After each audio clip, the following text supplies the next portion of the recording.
ఆమె ఒక కుమారుని కనును, తన ప్రజలను వారి పాపముల నుండి ఆయనే రక్షించును గనుక ఆయనకు యేసు అను పేరు పెట్టుదువనెను. చాలా కంట్లు మూసుకుందాం, చిన్న ప్రార్థన చేద్దాం. పరిశుద్ధుడా, ఈ వాక్య భాగము ద్వారా ఈ దినమందు మీరు మాతో మాట్లాడి మీ చిత్తాన్ని మాకు బయలుపరచుమని నజరేయుడైన యేసుక్రీస్తు నామమున ప్రార్థిస్తున్నాను తండ్రి. సహోదరులు గమనించండి, ఇక్కడ రాయబడిన సంగతి ఏంటంటే, ప్రభువైన యేసుక్రీస్తు లోకానికి ఎందుకు వచ్చాడన్న సంగతి తెలియజేస్తున్నాను. మనం లెంటి డేస్ లో ఉన్నాం, శ్రమదిన కూడికలు జరుగుతూ ఉన్నాయి, 40 రోజులు ఉపవాస కూడికలు జరుగుతూ ఉన్నాయి. ఈ ఉపవాస కూడికలు అనంతరం మనం గుడ్ ఫ్రైడేలోకి ఎంటర్ అయిపోతాం. ఈస్టర్ పండుగ చేస్తాం, గుడ్ ఫ్రైడే పండుగ చేస్తాం. అయితే యేసు ప్రభు వారు అన్ని శ్రమలు, బాధలు, ఇబ్బందులు పడటానికి కారణం ఏంటి? దేవాతి దేవుడే మనుష్య కుమారుడిగా ఈ లోకంలోనికి ఎందుకు రావాల్సి వచ్చిందన్న విషయాన్ని ఈ రోజు శిలువ శ్రమ ధ్యాన కూడికలో భాగంగా సువార్తను కూడా ప్రకటిస్తున్నాను. ఈ సువార్త మనకి అవసరమే. చాలా మంది అనుకుంటారు యేసు ప్రభుని మనం నమ్ముకున్నాము గనుక మనకి సువార్తతో పని లేదనుకుంటా. చచ్చిపోయే వరకు సువార్త మనం విభజన చేస్తూనే ఉండాలి, జ్ఞాపకం చేసుకుంటూనే ఉండాలి. ఆయన శిలువ మరణ పునరుత్థాన దినములు మనం జ్ఞాపకం చేసుకుంటూ ఉండాలి. అప్పుడే మనము పవిత్రంగా పరిశుద్ధంగా జీవించగలుగుతాం, దేవునికి సాక్షులుగా బ్రతకగలుగుతాం. నా ప్రియమైన దేవుని సంగమా, ఈ మాటలు మీరు శ్రద్ధగా ఆలకించండి. దేవుని యొక్క వాక్యము సెలవిస్తూ ఉంది, యేసు ప్రభు ఈ లోకానికి ఎందుకు వచ్చాడు అంటే, ఈ లోకంలో ఎంతో మంది దేవుళ్ళు పుట్టారని, దేవతలు పుట్టారని అనేక మంది మనం చెప్తా ఉంటాం. కానీ యేసు ప్రభు ఎందుకు పుట్టాడు, ఈ లోకంలో దేవుళ్ళు దేవతలు ఎందుకు పుట్టారన్న విషయం వారిని సేవిస్తున్నటువంటి వారికి తెలిసి ఉండొచ్చుగాక. కానీ యేసు ప్రభు నమ్ముకున్న నీవు, యేసు ప్రభు నమ్ముకున్న మనము, ఆయన ఎందుకు ఈ లోకానికి వచ్చాడో మనకి తెలియాలి. అది తెలిస్తే చాలు, మన జన్మ ధన్యమవుతుంది. యేసు ప్రభు ఈ లోకానికి ఎందుకు వచ్చాడు అని దేవుని యొక్క వాక్యం సెలవిస్తుందంటే, తన ప్రజలను వారి పాపముల నుండి రక్షించడానికి ఆయన వచ్చాడు. ఎవరి పాపములను తీసివేయడానికి వచ్చాడు యేసు ప్రభు? భూమి మీద ఉన్న మానవ జాతి చేసిన పాపాలు, భూమి మీద ఉన్న ప్రతి మనుష్యుడు చేసిన పాపాన్ని తొలగించి మనుష్య జాతిని రక్షించడానికి యేసు ప్రభు లోకానికి వచ్చాడు. మానవ జాతిని రక్షించడానికి యేసు ప్రభు లోకానికి వచ్చాడు. మానవ జాతిని నరకము నుండి తప్పించడానికి యేసు ప్రభు లోకానికి వచ్చాడు. మానవ జాతిని అగ్నిగుండము నుండి తప్పించడానికి యేసు ప్రభు లోకానికి వచ్చాడు. మనుషులందరూ చేసిన పాపముల నుండి మనుషులను విడిపించడానికి ఆయన లోకానికి వచ్చాడు. సహజంగా చాలా మంది అంటారు, మనము పాపాత్ములం అంటే ఏ మనిషి కూడా ఒప్పుకోడు. నేనేం పాపం చేశాను, పాపాత్ముడు యేసు, క్రైస్తవులందరూ ప్రభు నేను పాపాత్ముడిని పాపాత్ముని పాపాత్ముని ఏడుస్తారు. కొంతమంది ఎగతాలు చేస్తూ ఉంటారు, అయ్యా నేను పాపినని ఏడుస్తూ ఉంటారు, గుండెలు బాదుకుని ఏడుస్తూ ఉంటారు. నేను ప్రభా నేను పురుగునయ్యా, నేను పాపినయ్యా, నేను వ్యర్థుడినయ్యా, నేను ఎందుకు పనికిరాని ఏడుస్తూ ఉంటారు. వీళ్ళకి ఏం పని లేదా అని చాలా మంది కామెంటరీ చేసే వాళ్ళు ఉన్నారు. సహోదరులారా, పాపము యొక్క బలం ఏంటో వాళ్ళకి తెలిస్తే అలా మాట్లాడరు. క్రైస్తవులు ఏడుస్తున్నారు, నేను పాపాత్మను ప్రభు అని ఏడుస్తున్నారు. ఎస్, ఎందుకు ఏడుస్తున్నారంటే పాపము యొక్క బలం ఏంటో వాళ్ళకి తెలుసు కాబట్టి. ఆ పాపం పట్టుకుంటే వాళ్ళు ఏం చేస్తుందో వాళ్ళకి తెలుసు కాబట్టి ఆ పాపము నుండి విడిపించమని దేవునికి ప్రార్థన చేస్తున్నారు, కన్నీరు కారుస్తున్నారు. ఎందుకంటే ఆ పాపము సామాన్యమైంది కాదు, అది మనిషిని చిత్రవద చేసి చంపుతుంది. కనుకనే అటువంటి భయంకరమైన పాపం నుండి విడిపించమని యేసు ప్రభుకి మొర్ర పెడతారు, కన్నీరు కారుస్తారు. కానీ లోకానికి అది ఎలా కనబడుతుందంటే అది వెర్రితనంగా కనబడుతూ ఉంటది. నా ప్రియమైన దేవుని సంగమా, ఆయన మానవ జాతిని రక్షించడానికి వచ్చాడు. మనమందరము పాపలం అంటే ఎవరు ఒప్పుకోరు. సహోదరులు గమనించండి, ఒక మనిషి అప్పులు చేసి చనిపోయాడు అనుకుందాం. ఒక మనిషి అప్పు చేసి చనిపోతే, చేసిన వాడు చనిపోయాడు, అప్పు చేసిన వాడు చనిపోయాడు, అలాగని అప్పుల వాడు ఊరుకుంటాడా? అప్పు చేసి చనిపోయిన వాడు ఇంటి యజమాని అప్పు చేసి చనిపోతే ఆ ఇంటి యజమానురాలు గాని అతనికి పుట్టిన పిల్లలు గాని అప్పు తీర్చేదాకా వదిలిపెట్టడు అప్పు ఇచ్చినవాడు. అప్పు చేసిన వాడు యజమానుడైతే అప్పు చేసిన వాడు చనిపోతే ఆ అప్పు మేమెలా తీరుస్తాం అని మనం అడగచ్చు. అప్పుడు ఆ అప్పు ఇచ్చిన వాడు అంటాడు, నీ తండ్రి అప్పు చేసింది ఎవరి కొరకు? నిన్ను పోషించడానికి, నీ కాలేజ్ ఫీజులు కట్టడానికి, నీ మెడికల్ ఫీజులు కట్టడానికి, నీ ఆసుపత్రి ఫీజు కట్టడానికి అప్పు చేశాడు. పిల్లలకి ఇల్లు కట్టడానికి అప్పు చేశాడు. భార్యకు మెడికల్ గా ఆరోగ్య ఖర్చు, మెడికల్ ఖర్చుల కోసమే అప్పులు చేశాడు. మీకోసమే చేశాడు మీ నాన్న. ఆయన కోసం చేయలేదు అప్పు, మీకోసమే చేశాడు. కాబట్టి మీ నాన్న చేర్చకపోతే మీరైనా సచ్చినట్టు అప్పు తీర్చాలి అంటాడు. అంటే అర్థం ఏంటి? తండ్రి చేసిన అప్పు పిల్లల మీద పడిందా లేదా? అలాగే ఒక మనిషి చేసిన పాపం వల్ల భూమి మీద ఉన్న ప్రతి జాతికి పాపము అంటుకుంది. మా ఊర్లో ఒకడు దొంగతనం చేసేవాడు. అతని పేరు కన్నయ్య, అసలు పేరు. కానీ దొంగతనం చేసి పట్టుబట్టడం వల్ల దొంగోడు అని పేరు పెట్టారు అందరు, ఊరు వాళ్ళందరూ కూడా. మీరు కూడా పేర్లు పెడతారు కదా, ఏమండి? మీరు కూడా కొద్దిగా పళ్ళు ఎత్తుకున్నాయంటే పారపళ్ళది వస్తుందని అసలు పేరు మానేస్తారు. పళ్ళు ఎత్తుకు పారపళ్ళది వస్తుంది అంటారు. కొద్దిగా ముఖం నల్లగా ఉందంటే అలా మసిపోగుది వస్తుంది అంటారు. అసలు పేరు మానేస్తారు. నల్లగానే ఉంటుంది, మసిపోగులా ఉంటుంది, కానీ సౌందర్య అని పేరు ఉంటుంది ఆవిడికి. సౌందర్యాన్ని మీరు పిల్లరు, ఆ మసిపోగుది వస్తుంది అల్లు అదిగో అంటారు. అంటే మీరు నిక్నేములు పెట్టుకుంటారు. ఏమండి? కొంతమంది కొద్దిగా అటు ఇటు అన్నట్టుగా నడతారు, అది 3 గాలతో వస్తుంది అంటారు. అంటే మీరు నిక్నేములు పెడతారు. దొంగోడు వస్తున్నాడు, లేకపోతే ఇలాగ పారపొలది వస్తుంది, ఇదిగో కర్రి మొఖం వస్తుంది, ఇదిగో నడ్డు వస్తున్నాడు, ఇలాగనమాట. ఇలాగ వీడు చేసిన క్రియలను బట్టి ఊరాళ్ళందరికీ ఏమని పేరు పెట్టారంటే దొంగోడు అని పేరు పెట్టారు. వీడికి 2 కొడుకులు 3 కూతుర్లు పుట్టారు ఆయనకి. ఆ 3 కూతుర్లని 2 కూతుర్లు కూడా ఊరాళ్ళందరూ ఏమని పిలుస్తున్నారంటే దొంగోడు కూతురు. ఆ పిల్ల ఎవర్రంటే దొంగోడు కూతురు, ఆ అబ్బాయి ఎవర్రంటే దొంగోడు కొడుకు. అంటే తండ్రి దొంగోడు అయితే పిల్లలకి కూడా ఏమొచ్చింది? అదే దొంగతనం ఆపాదించబడింది. రోమిలు రాసిన పత్రిక ఒకసారి చూడండి సహోదరులారా. మనుష్యులకు పాపం ఎలా వచ్చింది? మేము పాపాత్ములు కాదు అంటారు. పాపం ఎలా వచ్చిందన్న సంగతి వాళ్ళకి తెలియాలి సహోదరులారా. రోమిలకు రాసినటువంటి పత్రిక 5వ అధ్యాయము 12వ వచనం చదవండి. ఇట్లుండగా ఒక మనుష్యుడు ద్వారా పాపము ద్వారా మరణము లోకములోకి ఎలాగూ వచ్చెనో అలాగుననే మనుష్యులందరూ, చూడండి, మనుష్యులందరూ పాపము చేసి మరణము అందరికీ సంప్రాప్తించెను. దేవునికి స్తోత్రము కలుగును గాక. నా ప్రియమైన దేవుని సంగమా, ఘనమైన వాక్యాన్ని ఈ రోజు మీరు తెలుసుకోండి. ఎట్టి పరిస్థితుల్లోనూ మీ ఆలోచన మాత్రం డిస్టర్బ్ కానివ్వకండి. ఎందుకంటే ఇది శక్తివంతమైన వాక్యం. ఈ రోజున చూడండి, లక్షల ఫీజులు పెట్టి పిల్లలు చదివిస్తున్నారు. ఎందుకు? స్కూల్కి వెళ్ళి ఆడుకుంటాడక. స్కూల్కి వెళ్ళి ఆడుకోవడానికంటే లక్షల రూపాయలు ఫీజులు పెట్టింది కాదు. స్కూల్కి వెళ్ళి బాగా చదవాలి. ఏ సబ్జెక్ట్ అయితే అతను చదువుతున్నాడో ఆ సబ్జెక్ట్ లో ఫస్ట్ క్లాస్ రావాలా. ఈ రోజు మీరు ఫీజులు కట్టాల్సిన పని, లక్షల రూపాయలు చెల్లించవలసిన పనిలే. మేమే మిమ్మల్ని పిలిచి మీకు కడుపు నిండా భోజనం పెట్టి, మీరు వచ్చేటప్పటికి బరకం పరిచి, మీరు కూర్చోవడానికి ఫ్యాన్లు పెట్టి, మీకు చక్కగా వినడానికి ఒక మైక్ సిస్టమ్ సిద్ధం చేసి ఇక్కడ ఒక వేదికని ఏర్పాటు చేశామంటే ఎంత జాగ్రత్తగా మీరు బైబిల్లో టాప్ స్థానంలో ఉండాలి. మీరు దేవుని వాక్యం ఎంత శ్రద్ధగా నేర్చుకోవాలా. ఒక స్కూల్లో సబ్జెక్ట్ నేర్చుకోవడానికి లక్షల రూపాయలు ఫీజులు కడతా ఉంటే పరలోక సంబంధమైన సబ్జెక్ట్ నేర్చుకోవడానికి ఎంత ఫీజు కట్టాలి మీరు? ఆ ఫీజులన్నీ పక్కన పెట్టి ఉచితంగా చెప్తున్నామంటే చాలా శ్రద్ధగా మీరు దాన్ని గ్రహించుకోవాలి సంగమా. పాపాత్ములు కాదు అంటారు లోకం. మీరు ఎలా పాపాత్ములు అయ్యారో చెప్తున్నాను ఇక్కడ. మనకి చెప్తున్నాను, వింటున్న వారికి చెప్తున్నా. ఈ లోకం అంతా కూడా పాపము చేసింది. ఎలా వచ్చింది ఆ పాపం అంటే, ఈ లోకమంతటికి కారణభూతుడైనటువంటి ఒకడు ఉన్నాడు, ఆదాము ఉన్నాడు, మూలకారకుడు, మూల పురుషుడు. మొట్టమొదటిగా దేవుడు ఒక మనిషిని చేశాడు. ఆ మనిషి పాపము చేశాడు, ఆ మనిషి దొంగతనం చేశాడు, ఆ మనిషి వ్యభిచారం చేశాడు, ఆ మనిషి అన్యాయం చేశాడు. కనుకనే అతడికి పుట్టిన పిల్లలమైన మనందరికీ ఆ పాపం అంటుకుంది.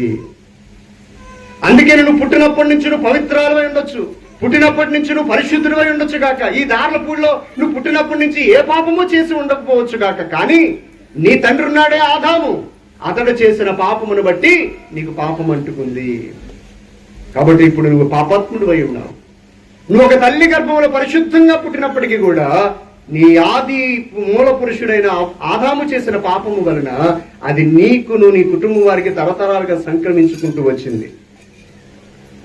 అందుకని ఒక మనుష్యుని ద్వారా పాపము ఎలాగైతే వచ్చిందో ఆ మనుష్యుని ద్వారా మరణము కూడా సమాజం మీదకి ఏలుబడి చేసింది. అందుకని మనం అందరం చనిపోతున్నాం.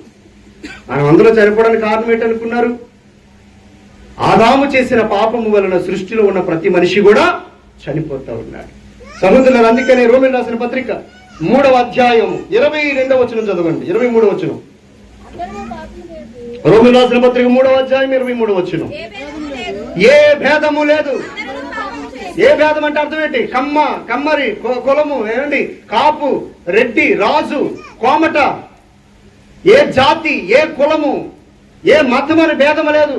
అందరూ కూడా పాపమును చేసి దేవుడు అనుగ్రహించే మహిమను పొందలేకపోతా ఉన్నారు. అర్థమవుతుందని నేను చెప్పే సంగతి బిడ్డలారా, జాతి అని లేదు, మతం అని లేదు, కులం అని లేదు, అందరూ పాపము చేశారు, దేవుడు అనుగ్రహించే మహిమను పొందలేకపోతుంది. ఎలా అంటుకుంది పాపం?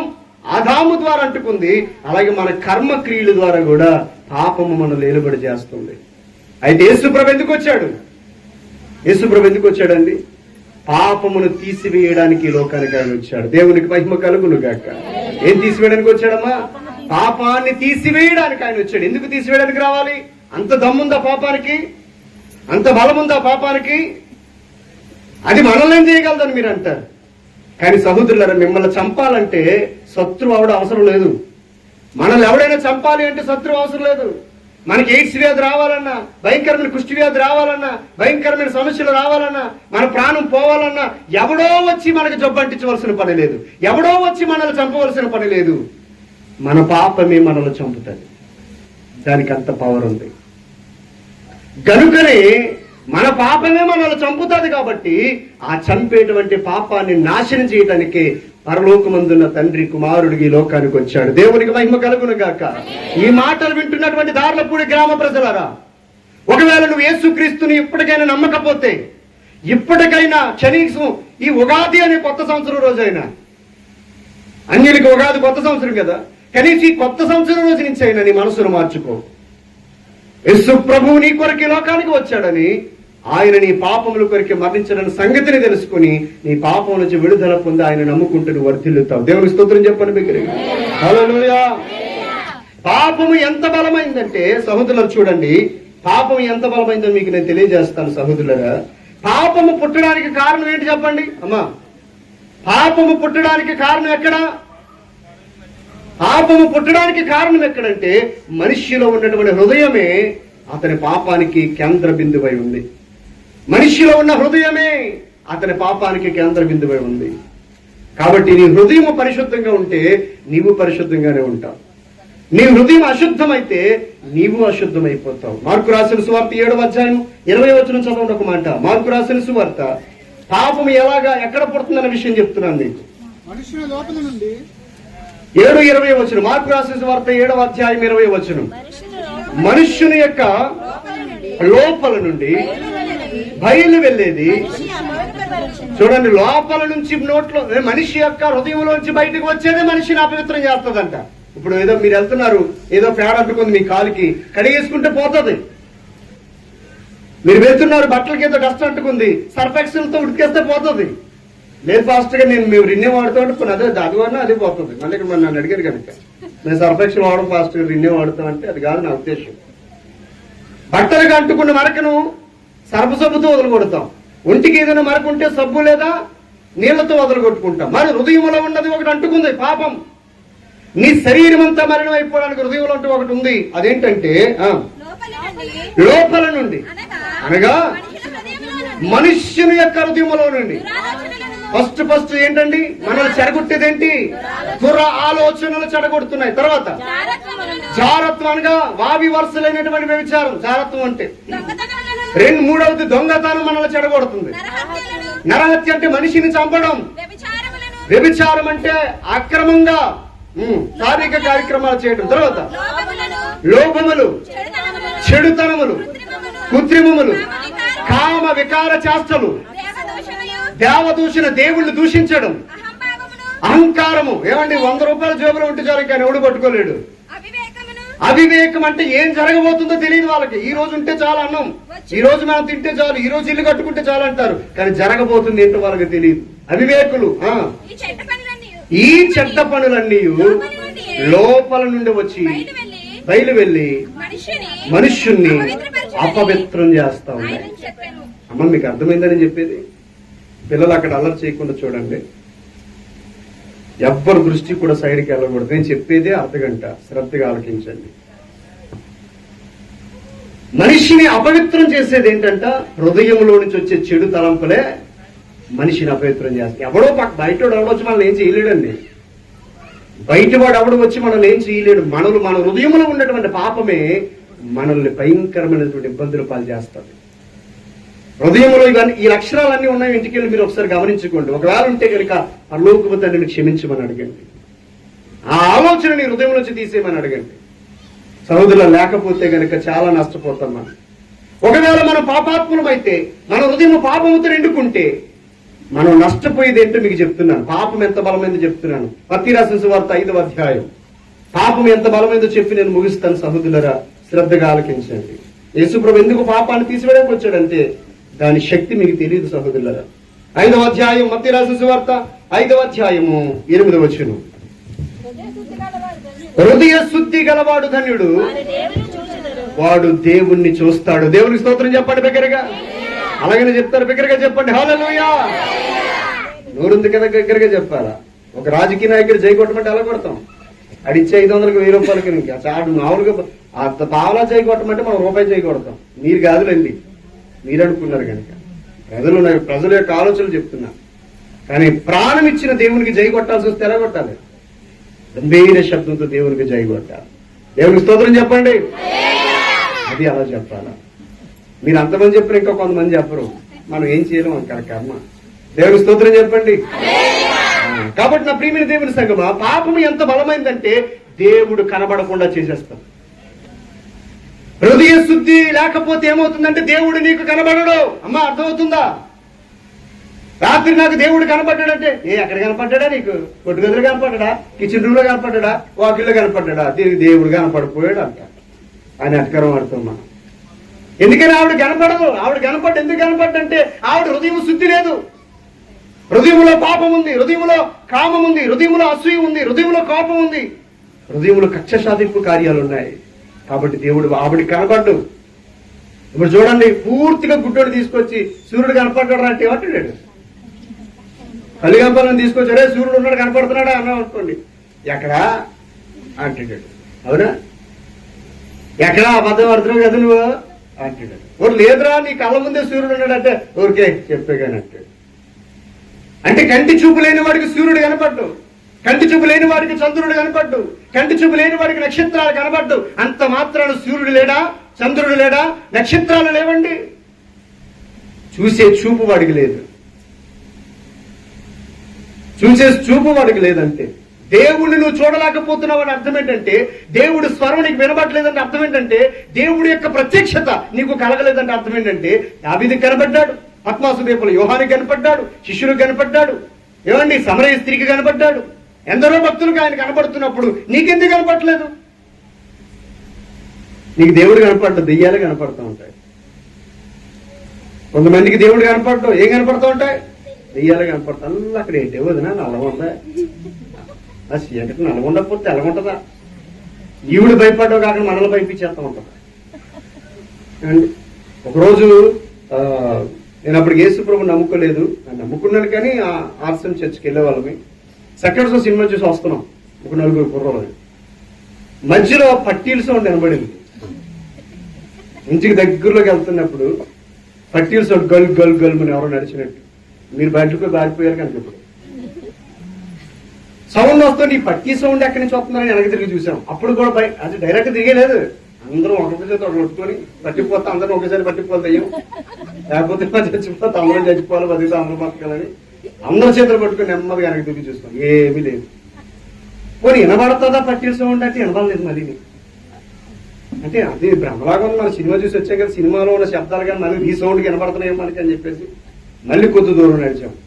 మళ్ళీ కొద్ది దూరం నడితే మళ్ళీ మాతో పాటు గల్ గల్ గల్ గల్ అని శబ్దం వచ్చింది. అమ్మో, ఇంకా మా గుండెల్లో రైలు పరిగెట్టడం మొదలయ్యాయి. మీరు చెప్తే సోదరులారా, కింద పడిపోయి మీద పడిపోయి దొర్లి దొర్లి ఒకటే పరుగు. ఇంకా ఇంటికి కొత్త బట్టలు వేసుకుని వెళ్ళాం సినిమాకి. ఇంటికి వెళ్ళేసరికి బట్టలని ఎర్రగా నల్లగా తయారైపోయి అలా దొర్లి దొర్లి పరిగెట్టాం. తీరా నాకు గమనించిన విషయం ఏంటంటే, భూమిలో ఒక పురుగు ఉంటుందట. భూమిలో ఏదో పురుగు ఉంటుందట. అది పట్టీ సౌండ్ లాగా అరుతుందట. అది keys keys keys keys keys keys అని. మీరు గమనించలేదు ఆ పురుగు.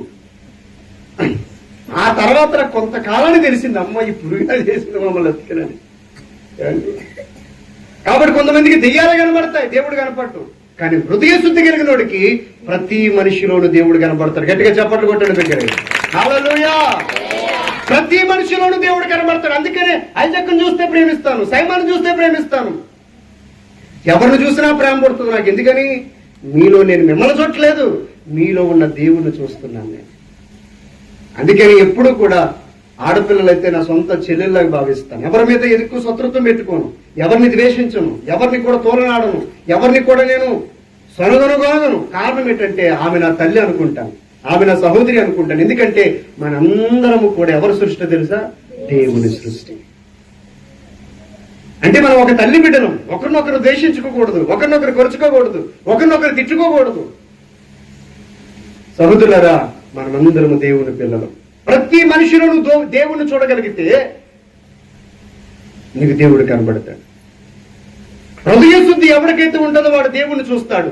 హృదయం శుద్ధి లేకపోతే దేవుడు వాడికి కనబడదు. అంటే పాపము చేసేవాడికి వచ్చిన లాస్ ఏంటంటే, పాపం వల్ల వచ్చే నష్టం ఏంటంటే వాడికి దేవుడు కనబడడు. ఇది ఫస్ట్ మనకు జరుగుతున్న ఫస్ట్ నష్టం ఏంటంటే, పాపం చేసిన వాడికి దేవుడు వాడికి కనబడడు. తలకిందులుగా తపస్సు చేసిన కనబడడు. 7 వారాలు కూడుకు పెట్టిన కార్యం జరగదు, 14 వారాలు కూడుకు పెట్టిన కార్యం జరగదు. ఈ 40 రోజుల ఉపవాస దీక్ష ఉన్నట్టుగా నటించిన కొంతమంది చూడండి, ఈ లెంటి డేస్ లో బూడిద రాసుకుంటారు. సారీ, ఇక్కడ ఆర్సీఎంలు ఉంటే నన్ను తప్పుగా అర్థం చేసుకోకండి. ఆర్సీఎం చర్చికి వెళ్ళే వారు బూడిదను ఆ కమ్మర బసబుద్ధ రోజు బూడిద ఎత్తుకుంటారు, తెల్లని బట్టలు వేసుకుంటారు, జపమాల వేసుకుంటారు. 40 రోజులు బాగానే చేస్తారు. గుడ్ ఫ్రైడే అయిపోయిన తర్వాత, ఈస్టర్ అయిపోయిన తర్వాత ఈ 40 రోజులకు సంబంధించిన మందంతా ఒకేసారి తాగేస్తారు. ఏమైంది వాళ్ళ నిష్ట, ఏమైంది వాళ్ళ భక్తి అనిపిస్తుంది మనకి.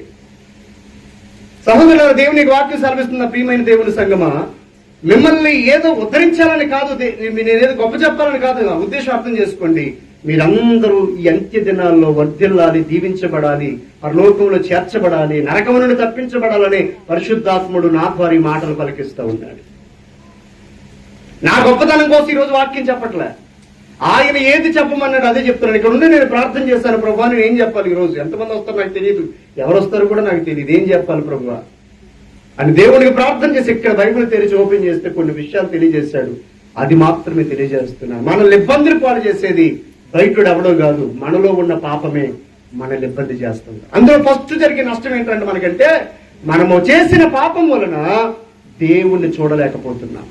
ఇక రెండో విషయానికి వెళ్ళిపోతాం స్పీడ్గా. రెండు గుర్తుపెట్టుకోండి, మర్చిపోకండి, అవసరమైతే రాసుకోండి. 2వ సమూయేలు గ్రంథం 12వ అధ్యాయం, 2వ సమూయేలు గ్రంథం 12వ అధ్యాయం. పాపము చేస్తే మరొక నష్టం మీకు తెలియజేస్తాను. 2వ సమూయేలు గ్రంథం 14వ అధ్యాయం, 12వ అధ్యాయము స్పీడ్ గా చదవండి. 10వ వచనం చదవండి. 12:10 ఏమన్నాడు? దావీదుతో చెప్తున్నాడు ఈ మాట. దావీదు ఎవరు? మనలాంటి వాడే, మనలాంటి భక్తులలాగే దావీదు కూడా భక్తుడే. దావీదుతో దేవుడు చెప్తున్నాడు, దావీదు నీవు నన్ను లక్ష్యము చేయకంటే, నువ్వు నన్ను పట్టించుకోకుండా ఇత్తీయుడగు ఊరియా భార్యను నీకు భార్య అగునట్లు నువ్వు తీసుకున్నావు గనుక నీ ఇంటి వారికి సదాకాలము యుద్ధమే కలుగుతుంది. చాలు, దేవునికి స్తోత్రం చెప్పండి దగ్గరగా. ఇక్కడ మీరు గమనించిన సంఘటనగా, మనము చేసిన పాపం వల్ల దేవుడు మనకు కనబడటం లేదు. ఎంత వెతికినా మన ప్రార్థన కూడా ఆలకించట్లేదు. ఇది ఫస్ట్ నష్టం, మనం చేసిన పాపం. రెండవది, మనం చేసిన దావీదు చేసిన పాపం వల్ల ఏ నష్టం వచ్చిందో చెప్తున్నాను. దావీదు తనకు భార్యలు ఉంటుండగా పరాయి ఊరియా భార్యను తెచ్చుకున్నాడు. భార్య కింద ఆల్రెడీ భార్యలు ఉన్నారు, ఉంటుండగా మరొక స్త్రీని తనకు భార్యగా తెచ్చుకున్నాడు. చేశాడు, తప్పు చేశాడు. పాపం చేసినందువల్ల ఏం జరిగిందో చూడండి. దావీదుని ఎవడైనా చంపాడా? లేదు. దావీదుని ఎవడైనా కత్తిపట్టి చంపాడా? లేదు. ఎవడైనా కొట్టాడా? అంత సీన్ ఎవడికి లేదు. ఎందుకంటే దావీదు యుద్ధశూరుడు, గొల్లియాతుని కొట్టాడు. దావీదు కత్తి పట్టుకుంటే 1000 మందిని చంపగలడు. బల్లెము పట్టుకుంటే 100 మందిని కడుపులో దూసుకొని పోయేలాగా వచ్చగలడు బల్లెని. అంత బలవంతుడు. సింహాన్ని చీల్చిన వాడు, ఎలుగుబంటిని చీల్చిన వాడు. అతను కొట్టే దమ్ము ఎవరికి లేదు. కానీ దావీదును కొట్టేది ఒకడు వచ్చాడు. అదేంటంటే, అతడు చేసిన పాపమే అతను కొట్టింది.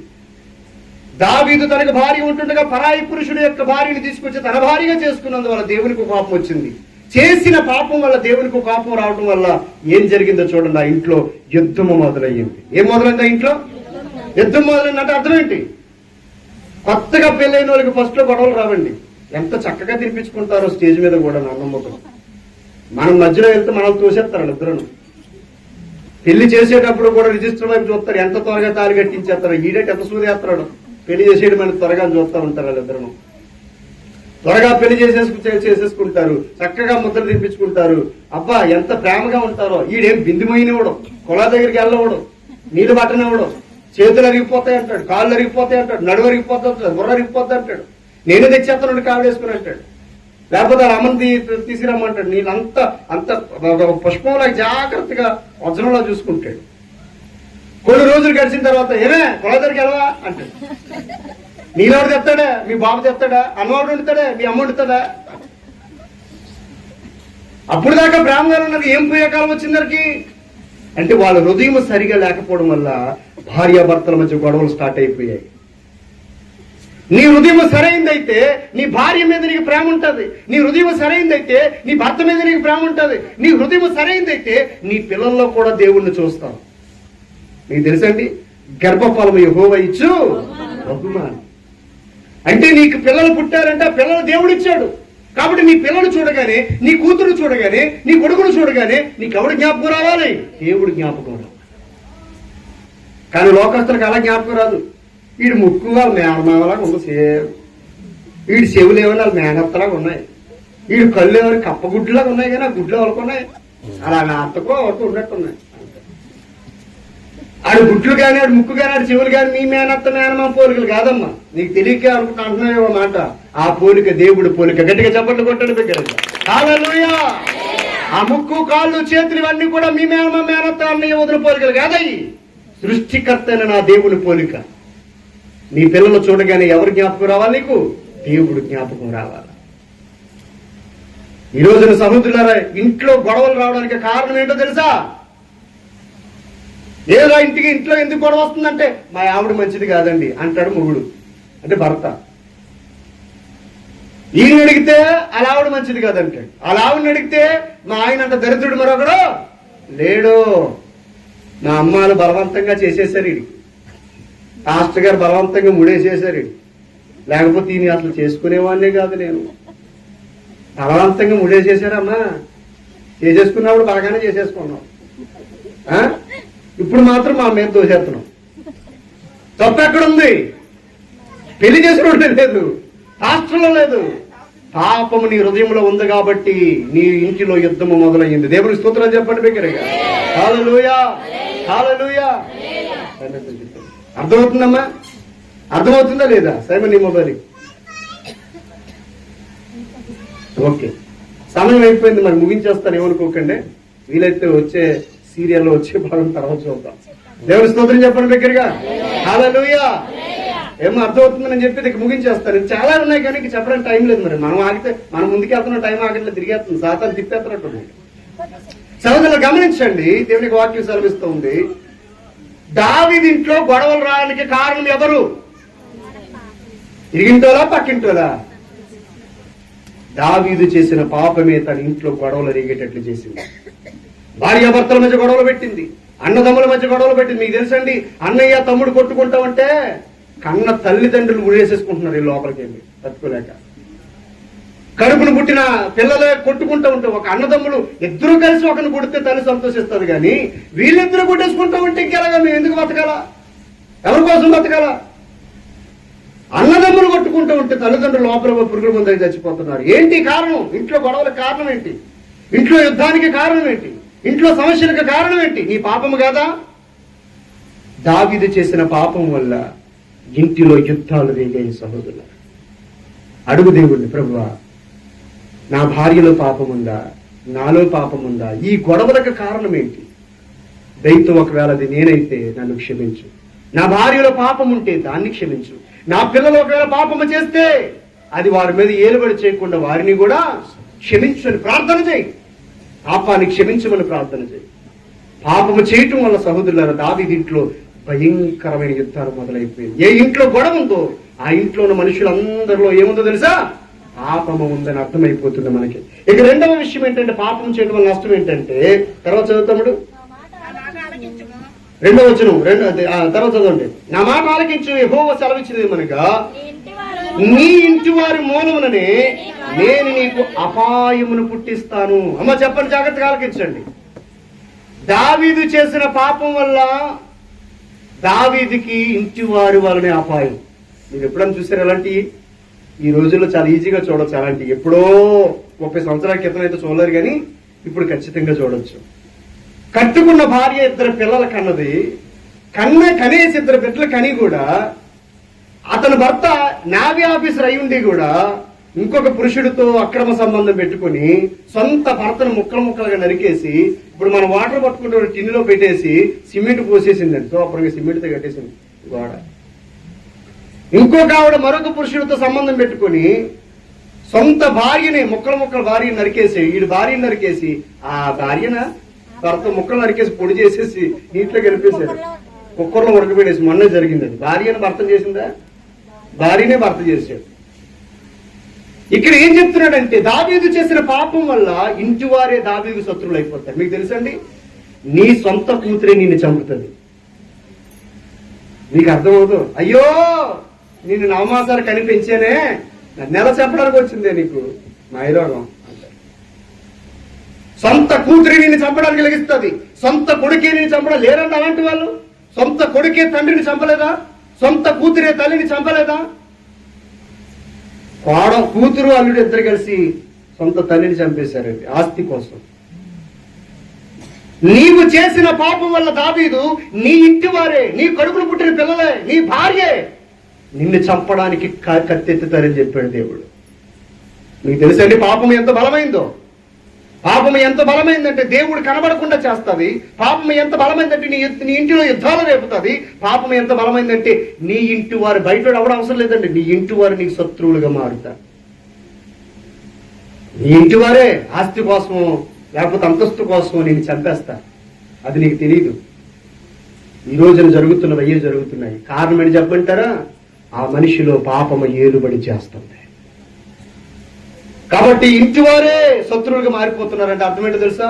మీరందరూ అంటారు, మా నాన్నకి నేను అంటే ఇష్టం ఉండదండి, మా అమ్మకి నేను అంటే ఇష్టం ఉండదండి, మా అన్నయ్యకి, మా తమ్ముళ్ళకి, మా చెల్లెలకి నేను ఇష్టం ఉండదండి, నేను ఏదో శత్రువుల వాళ్ళు చూస్తారండి. అప్పుడు నేను అంటాను, తమ్ముడు, ఎవ్వరికి నీ ఇంట్లో నీ మీద ఇష్టం లేదంటే నీలో పాపం ఏలుబడి చేస్తుంది. దేవుడి దగ్గర ఒప్పుకో నీ పాపాలు. ఒప్పుకుంటే నీ ఇంట్లో ఉన్న వాళ్ళందరూ నీకు స్నేహితులుగా మార్చబడతారు. దేవునికి మహిమ కలుగునుగాక. నీ ఇంటి వారు నీకు శత్రువులుగా మారుతున్నారంటే నీ హృదయంలో పాపం ఉందేమో ఒకసారి చూసుకో. 3వ విషయం కూడా చెప్పి నేను ముగిస్తాను. 3వ విషయం ఏంటంటే, 3వ విషయం, నువ్వు చూస్తుండగానే నేను నీ భార్యను తీసి నీ చేరువ వారికి అప్పగిస్తాను. అంటే నువ్వు ఎవడైతే పరాయి వాడుగా భార్యను తీసుకున్నావో అలాగే నీ భార్యను ఇంకొకటి పక్కలో పడుకునేటట్లు నేను చేస్తానని శపించేశాడు దేవుడు.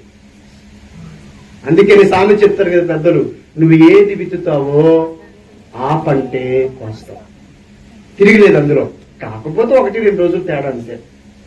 ఈరోజు జరగచ్చు తీర్పు, రేపు జరగచ్చు, కుదరకపోతే ఎల్లుండి జరగచ్చు. కానీ సత్యం, చేసిన పాపము నిన్ను పట్టుకుంటాను. చేసిన పాపము నేను పట్టుకుంటాను. నా ప్రియమైన సహోదరులు, ఎందుకు చెప్తున్నానంటే మిమ్మల్ని భయపెట్టడానికి కాదు నేను చెప్పేది. ఒకవేళ అలాంటి లక్ష్యం మీలో ఉంటే దాన్ని పెంట మీదకి పేడ విసిరేసినట్లుగా, ఇంట్లో ఉన్న చెత్తను తీసుకెళ్లి పెంట మీదకి విసిరేసినట్లుగా నీలో ఉన్న పాపాన్ని తీసి పారాయి, నువ్వు వర్తిల్లుతావు. నిన్ను ప్రేమించి చెప్తున్న మాట ఇది, నేను భయపెట్టడానికి చెప్తున్నది కాదు. మీరు గమనించండి, వ్యభిచారం చేసిన స్త్రీని అందరూ ఏమని పిలుస్తారండి? వ్యభిచారం చేసిన స్త్రీని ఏమని పిలుస్తారు? నానా రకాలుగా బండబూతులు తిడతారు లోకమంతా కూడా. కానీ యేసు ప్రభువు ఏమన్నాడు తెలుసా? అమ్మా అని పిలిచాడు. అంటే మీరు అర్థం చేసుకోండి, పాపాత్ములను ఆయన ద్వేషించడం లేదు, పాపాన్ని ద్వేషిస్తున్నాడు.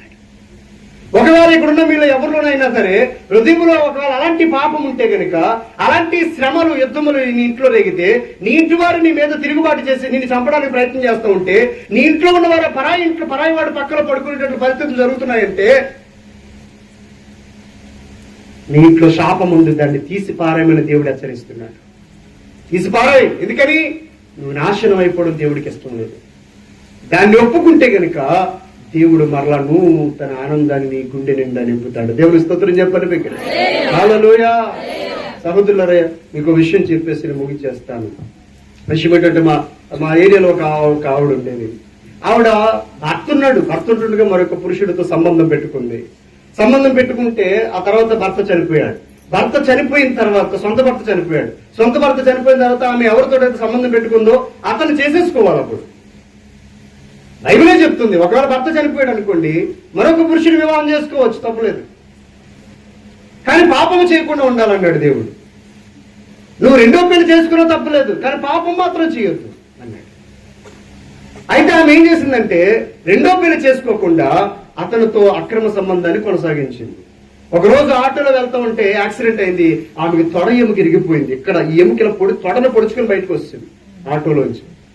ఇమ్మీడియట్ గా వాళ్ళు బంధువులందరూ కూడా హాస్పిటల్ చేర్చారు. ఆవిడ తొడ ఎముక ఇరిగిపోయి మంచాన పడితే అక్రమ సంబంధం పెట్టుకున్నవాడు కనీసం ఆ ఇంటి ఛాయలు కూడా వచ్చాడు కాదు. ఎందుకంటే ఎలా రాగలడు? ఏ హక్కుతో రాగలడు? భర్త అయితే వచ్చి ఎత్తుకొని తీసుకుని వెళ్ళగలడు. ఏ హక్కుతో రాగలడు? దొంగే కదా ఎప్పటికైనా. కానీ దేవుని యొక్క వాక్యం ఎంత గొప్పతో చూడండి. ఒకవేళ ఆమె నిజంగా రెండవ పెళ్లి చేసుకుని ఉంటే ఖచ్చితంగా వాడు నిర్భయంగా వచ్చేవాడు, తనని పరిచయం చేసేవాడు. కానీ ఇప్పుడు చూడండి, తన శరీరాన్ని వాడికి ఇచ్చినప్పటికీ కూడా, తన యొక్క అవసరతలు ఈమె తీర్చినప్పటికీ కూడా, ఈమె కష్టంలో ఉన్నప్పుడు వాడు ఆడుకోవడానికి వాడికి దిక్కు దివన లేకుండా అయిపోయింది పరిస్థితి. ఇప్పుడు ఎవరు లాస్ అయిపోయారు? ఈవిడే లాస్ అయిపోయింది. సహోదరులారా, ఆ తర్వాత ఏడ్చింది, పశ్చాత్తాపడింది. నాకు ఇంకెవడూ వద్దు, నేను ఎవరితో కూడా ఇక ఉండను అని చెప్పేసి అక్రమ సంబంధం పెట్టుకున్న వాడితో తెగిదెంపులు తెచ్చుకొని ఆ రోజు నుంచి ఈ రోజు వరకు కూడా దేవునికి సాక్షిగా బ్రతకడం నేర్చుకుంది. దేవునికి మహిమ కలుగునుగాక. సహోదరులారా, ఎప్పుడు కూడా దొంగే మనకు ఉపయోగపడ్డవాడు. అందుకే నేను అంటాను, భర్త ఉన్నాడా, భర్తతో సంతోషంగా ఉండు. భార్య ఉందా, భార్యతో సంతోషంగా ఉండు. ఇద్దరులో ఎవరైనా చనిపోయారా, రెండవ వివాహం చేసుకో. నిర్భయంగా చెప్తున్నాను మైకులతో సౌండ్ పెట్టి. కానీ తప్పు మాత్రం చేయొద్దు. అబ్రహాం ఏ వయసులో రెండో పెళ్లి చేసుకున్నాడు చెప్పండి. మీరు అంటారు, పాస్టర్ గారు నాకు 30 సంవత్సరాలు 40 సంవత్సరాలు వచ్చేసి ఆడోలే కొన్ని మగోడే. మా ఊర్లో పాస్టర్ గారు 55 సంవత్సరాలు 56 సంవత్సరాలు పాస్టర్ గారు చనిపోతే ఆవిడ వృద్ధాప్యులు ఉన్నాడని చెప్పేసి ఒక స్త్రీని వివాహం చేసుకున్నాడు పరిచర్య కోసం. తప్పలేదు. అబ్రహాం ఎన్ని సంవత్సరాలు పెళ్లి చేసుకున్నాడు చెప్పండి. సారా చచ్చిపోయిన తర్వాత, మీకు తెలుసా, సారా చచ్చిపోయి అప్పటికే 100 సంవత్సరాలు ఇస్సాకు పుట్టేటప్పటికే.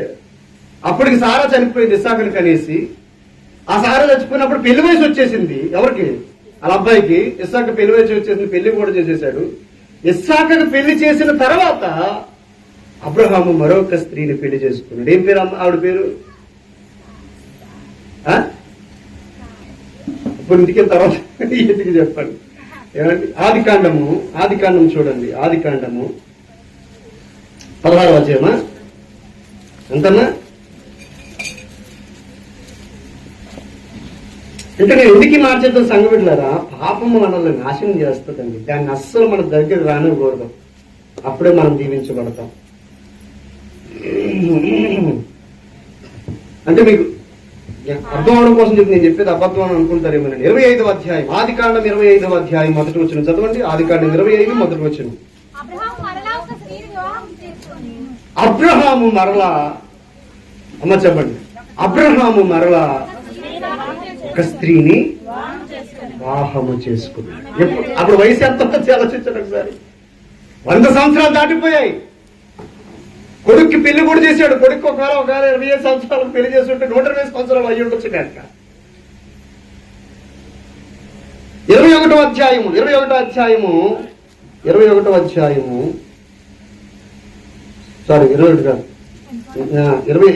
అధ్యాయం ఆదికాండము 24వ అధ్యాయము లాస్ట్ వచనం చదవండి. 24వ అధ్యాయం లాస్ట్ వచనం. ఇస్సాకు తన భార్య అయినటువంటి రెబెకాను గుడారములకు తీసుకుని వెళ్లి ఆమెను పరిగ్రహింపగా ఆమె అతనికి భార్య ఆయను, అతడు ఆమెను ప్రేమించను. అప్పుడు ఇస్సాకు తన తల్లి విషయమై దుఃఖ నివారణ పొందాడు. ఆ తర్వాత పెళ్ళయిన తర్వాత అబ్రహాం పెళ్లి చేసుకున్నాడు. కొడుకు పెళ్లి చేసిన తర్వాత. పెళ్లి చేసుకోకుండా ఒక స్త్రీని తెచ్చుకున్నాడు అనుకోండి, అది పాపం అవుతుంది. పెళ్లి చేసుకుంటే నిర్భయంగా అది పాపం అవుతుంది. కాబట్టి ఆ ఇంట్లో ఎప్పుడు సంతోషమే ఉంటుంది. దేవునికి మహిమ కలుగును గాక. హల్లెలూయా. పాపము ఏం చేస్తుంది మీకు చెప్పండి, డాక్టర్ అర్థం చెప్పండి. పాపము తీసివేయడానికి యేసు ప్రభు వచ్చాడు. ఎందుకు తీసివేయడానికి వచ్చాడంటే, పాపం వల్ల భయంకర నష్టం ఏంటంటే, దేవుడు నీకు కనబడడు. ఫస్ట్ దేవుడు నీ ప్రార్థన ఆలకించడు. దేవుడి దగ్గర నుంచి వచ్చి ఏ కార్యం నీ దగ్గరికి రాదు పాపం చేస్తే. పాపం అంత బలమైంది. రెండవది, పాపం ఎంత బలమైందంటే నీ ఇంటిలో గొడవలు రేపుతుంది. పాపం ఎంత బలమైందంటే నీ ఇంటి వారిని చంపడానికి వస్తారు. పాపం ఎంత బలమైందంటే నీ ఇంట్లో ఉన్న ఆడవాళ్ళు పరాయి పురుషుడు పంచన చేరుతారు. అంత బలమైంది పాపం. కుళ్ళు కృషించిపోయాడు దావీదు. చేసింది ఒక తప్పే, కానీ జీవితాంతం నలిగిపోయాడండి. పాపం ఎంత బలమైందో చూడండి సహోదరుల. పాపము వలన మరొక నష్టం ఏంటంటే సహోదరుల, మత్తయి రాసిన సువార్త 9వ అధ్యాయం. మత్తయి రాసిన సువార్త 9వ అధ్యాయం స్పీడ్ గా తీసిన సహాయం చేయండి. 2వ వచనం చదవండి. మత్తయి 9వ అధ్యాయం 2వ వచనం. ఇదిగో జనులు కాళ్ళు, పక్షవాయువు అంటే అర్థం తెలుసా అండి? కాళ్ళు చేతులు పడిపోయాయి. కాళ్ళు చేతులు పడిపోయి మంచాన పట్టి ఉన్న ఒకరిని ఆయన యొద్దకు తీసుకుని వచ్చారు. యేసు వారి విశ్వాసమును చూచి, కుమారుడా ధైర్యముగా ఉండు, నీ పాపములు క్షమించబడి ఉన్నవని పక్షవాయువు గలవానితో చెప్పాను. మీకు అర్థమవుతుందమ్మా? ఆఖరిగా చెప్తున్నాను, ఆలకించండి. కాళ్ళు చేతులు పడిపోయినోడు యేసుప్రభు దగ్గరికి వస్తే యేసుప్రభు ప్రార్థన చేసి, నూనె రాసి ప్రార్థన చేసి, నీకు కాళ్ళు చేతులు వచ్చును గాక అని అంటాడేమో అనుకున్నాడు. కానీ అక్కడ జరిగిన సిచ్యువేషన్ ఏంటి చెప్పంటారా? నీ కాళ్ళు చేతులు పడిపోవడానికి కారణం నువ్వు చేసిన పాపం రబ్బాయి అని చెప్పాడు. మీకు తెలుసండి, ఈరోజు ఎయిడ్స్ వ్యాధి రావడానికి కారణం పాపము కదా? HIV ఎయిడ్స్ రావడానికి కారణం పాపము కదా? సుఖవ్యాధులు రావడానికి కారణం పాపాలు కదా? అర్ధాంతరంగా మధ్యలోనే ప్రాణాలు కోల్పోవడానికి కారణం పాపము కదా? సహోదరులు ఆలోచన చేయండి. శారీరక రోగాలు నీ మీదకి దాడి చేస్తున్నాయంటే దానికి కారణం ఏంటి చెప్పంటారా? అది కూడా ఎలాంటి రోగాలు? భయంకరమైన రోగాలు, కుదరని రోగాలు నీ మీద దాడి చేస్తున్నాయంటే అర్థం ఏంటంటే నువ్వు ఏదో పాపంలో ఉన్నావు. మరి ఇప్పుడు ఏం చేయాలి? పారిపోవాలా? అవసరంలా? పారిపోవాల్సిన పనిలే. నీ దేవుని దగ్గరికి వెళ్తే ఆయన క్షమిస్తాడు. దేవునికి స్తోత్రం చెప్పండి బిగ్గరగా. కాళ్ళు చేతులు పడిపోయిన పక్షవాతం వచ్చింది దానికి. కొంతమంది కుర్రోళ్ళు ఉంటారండి, ఎంత చెప్పినా మనం వినరాలు. బండి మీద ఎలా తిప్పుతాడు, ఎలా తిప్పుతాడు, పెద్ద ఆర్ను కొడతాడు, మన పక్కలోకి వచ్చి కడతాడు ఆర్నాడు. రకరకాల ఇచ్చిరేస్తా ఉంటారు వీధిలో కుర్రోళ్ళు. భయంకరమైన యాక్సిడెంట్ ఏదో కాలు చెయ్య పోయిందనుకోండి, అప్పుడు బండి తిప్పడానికి అవ్వదు, ఆర్ను కొట్టడానికి అవ్వదు. ఏ రాయికి ఎలాంటి భయంకరమైన పరిస్థితి వచ్చిందంటే వాడు చేసిన పాపమే వాడిని పట్టుకుంది. ఎవడో చంపాల్సిన పని లేదండి, మనం చేసిన పాపమే మనల్ని పట్టుకుంటాం. అంత భయంకరమైన పక్షపాతం వచ్చింది, భయంకరమైన ఎయిడ్స్ వ్యాధి వచ్చింది, భయంకరమైన వెన్నునొప్పి వచ్చింది, భయంకరమైనటువంటి పొట్టలో ఏదో భయంకరమైన వ్యాధి వచ్చింది. ఆ వ్యాధులన్నిటికీ కారణం చెప్పమంటారా సంఘ బిడ్డలారా? మనం చేసిన పాపములే భయంకరమైన వ్యాధులను మనకు కలగజేస్తా ఉన్నాయి. ఇప్పుడు మనం ఏం చేయాలి? డబ్బులు ఖర్చు పెట్టి అధికార గోపాలరావు దగ్గరికి, సూర్యనారాయణ దగ్గరికి వెళ్లాల్సిన పనిలే. దేవుని సన్నిధిలో మోకరించి ప్రార్థన చేయి, ప్రభువా ఈ రోగానికి కారణమైన పాపము ఏదైనా నాలో ఉంటే నాలోంచి తీసివేయమని దేవుణ్ణి అడగాల. దేవుని స్తోత్రం చెప్పండి బిగ్గరగా. హల్లెలూయా. ఎందుకని అక్కడ రాశాడు చూడండి, 9వ అధ్యాయం 6వ వచనం చదవండి. అయినను పాపములను క్షమించుటకు భూమి మీద మనుష్య కుమారునికి అధికారం ఉంది. దేవునికి మహిమ కలుగును గాక. నువ్వు ఎంత పాపాత్ముడు అయినా, అందుకని A.R. స్టీవెన్సన్ గారు ఒక పాట పాడారు. ఎంత ఘోర పాపులనైనా మార్చివేసెను, ఎంత కఠిన హృదయమునైనా మార్చివేసెను, ఎంత ఘోర పాపులనైనా మార్చివేసెను, ఎంత కఠిన హృదయమునైనా మార్చివేసెను. బాధపడవలసిన పని లేదండి. నువ్వెంత భయంకరమైన పాపాత్మురాలు అయినా, ఎంత భయంకరమైన పాపాత్ముడు అయినా దేవుడు నిన్ను ప్రేమిస్తున్నాడు. నీలో ఉన్న పాపాన్ని మాత్రం ఆయన ద్వేషిస్తున్నాడు. నీలో ఉన్న పాపాన్ని కనుక వదులుకుంటే రోగాలు నీ మీద దాడి చెయ్యు, నువ్వు మంచి ఆరోగ్యంతో ఉంటావు. దేవునికి మహిమ కలుగును గాక. హల్లెలూయా. పూర్ణ ఆరోగ్యవంతుడిగా ఉంటావు. ఏ జబ్బు నీకు రాదు. ఒక్క రూపాయి కూడా హాస్పిటల్కి వెళ్దాం. సంపాదించిన 10 రూపాయలను మిగిలిపోతూ ఉంటుంది. ఎందుకని నీ హృదయం సరైనదైతే కనుక దేవుడు నీకు ప్రతి విషయంలో విజయం ఇస్తాడు. పాపం ఇంకా ఎంత బలమైందంటే నీ జీవితంలో ఏ మేలు కూడా చేయనవదు. ఇర్మియా 5:25 అంటాడు, నీవు చేసిన పాపముల వలన నీ జీవితంలో మేలు జరగకపోవడానికి కారణం నీ పాపంలో. ఇర్మియా 5:25 ఇంటికి మీరు చదవండి. మీ ఇంటిలో కానీ మీ జీవితంలో కానీ మేలు జరగకపోవడానికి కారణం. మీరు అంటారు, అయ్యారు పునాది కట్టాం కానీ ఇల్లు కట్టుకోలేకపోతున్నాం.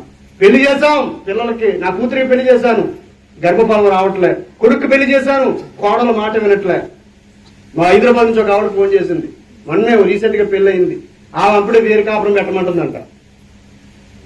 రెండో కొడుకు పెళ్లి చేసింది, వేరు కాపురం పెట్టమందని నాకు ప్రార్థన ఫోన్ చేసి ఏడుస్తుంది. ప్రార్థన చేయమంటుంది. ఆవిడ దేవుడు నమ్ముకున్న పెట్టే వేరు కాపురం పెట్టడమే కాకుండా తల్లిదండ్రులు చూడనంటుందంట. సెపరేట్గా వెళ్ళిపోదాం అంటుందంట. రెండోది అత్తను పట్టించుకోవట్లేదు, మామను పట్టించుకోవట్లేదంట. ప్రత్యక్ష నరకం అనిపిస్తుంది పాపం. ఆవిడ ఏం చేయలేక ప్రార్థన చేయమని చెప్పింది. అప్పుడు నేను అన్నానమ్మా, ఒకవేళ నీలో కానీ నీ భర్తలో కానీ ఏదైనా దోషం ఉందని ఒప్పుకోండి. ఈ ఇంటిలో వచ్చే యుద్ధాలకి కారణం మనం చేసిన కొన్ని పాపాలు దానికి కారణం అవుతాయి. ముందు దాన్ని ఒప్పుకుంటే ఇది సరైపోద్దని చెప్పాను. దేవుని స్తోత్రం చెప్పండి బిగ్గరగా. హల్లెలూయా చెప్పండి సహోదరులారా. మరల రిపీట్ చేస్తారని గుర్తుపెట్టుకోండి. పాపం ఎంత బలమైందంటే నెంబర్ 1 చెప్పండి. ఫస్ట్ ఏంటి? దేవుణ్ణి చూడకుండా చేస్తుంది. దేవుని దగ్గర నుంచి వచ్చే ఆశీర్వాదాలు నీకు రాకుండా అడ్డుకుంటుంది పాపం. అందుకని దాన్ని తీసి పారేయాల. నెంబర్ 2, పాపము చేయటం వల్ల ఇంట్లో ఏమి రేగుతాయి? యుద్ధాలు రేగుతున్నాయి, గొడవలు రేగుతున్నాయి అంటే ఏదో పాపం ఇంట్లో ఉందని గుర్తుపెట్టుకోండి. నెంబర్ 3 అర్థమవుతుంది. నెంబర్ 3 ఏంటి? ఇంటి వారే నీకు శత్రువులుగా మారిపోతారు. ఇంట్లో ఏదో పాపం ఉందని తెలుసుకోండి. తర్వాత నీ ఇంట్లో ఉన్న స్త్రీలు పరాయి పంచను చేరుతారు. ఇంట్లో ఏదో పాపం ఉందని తెలుసుకోండి. రెండోది, కుదరని రోగం మీద నీ మీద దాడి చేస్తారు. కొంతమంది ఉంటారండి, ఎన్ని మందులు పడినా జబ్బు తగ్గదండి. అదేంటి కానీ అటు వెళ్ళిపోతారు, వెళ్తారు తగ్గదు, మళ్ళీ వైజాగ్ వెళ్తారు తగ్గదు, హైదరాబాద్ వెళ్తారు తగ్గదు, చెన్నై వెళ్తారు తగ్గదు, ఎన్ని మాత్రలు అంటూ వాడంటే తగ్గదు. పాపము వలన భయంకరమైన రోగములు దాడి చేస్తూ ఉంటాయి. ఆ పాపాన్ని ఒప్పుకోవాలి. పాపం వలన భయంకరమైన రోగములు దాడి చేస్తూ ఉంటాయి. అనేకమైన మేలులు మీకు చేయాలని దేవుడు ఆశపడతాడు. కానీ మీకు మేలులు దొరకకుండా చేసేది ఏంటో తెలుసా? పక్కింటుడు ఎదురింటుడు కదా, వాళ్ళ మీద మనం ఎప్పుడు పడి ఆడకూడదు. మనం చేసిన పాపమే మనల్ని పట్టుకుంటుంది. కాబట్టి ఒక్కటే దీనికి సొల్యూషన్ ఒకటే ఏంటంటే, పాపములు క్షమించగలిగిన నజరేయుడైన యేసు పాదాల దగ్గరికి మనం రావాలి. దేవునికి మహిమ కలుగును గాక. అదొక్కటే మార్గం.